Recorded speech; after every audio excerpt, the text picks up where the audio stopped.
Hello అందరికీ. నిన్నటి వీడియోలో నేను స్విట్జర్లాండ్లో మా ఇంట్లో అడుగుపెట్టగానే గమనించిన కొన్ని మార్పులు చెప్పాను. ఈరోజు వీడియోలో మరిన్ని మార్పులు చెప్తాను.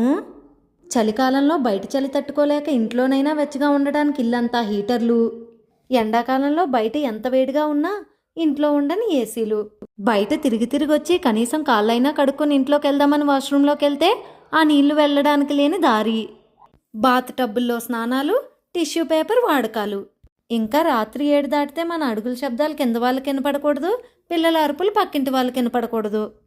ఇదంతా సర్లే అనుకుని మనకు నచ్చిన వంట నచ్చిన టైంలో చేసుకుందామంటే కుక్కరు మిక్సీ శబ్దాలు బయటికి వినపడకూడదు. కనీసం పక్కింటి వాళ్ళతో మాట్లాడాలన్నా అపాయింట్మెంట్ తీసుకునే మాట్లాడాలి.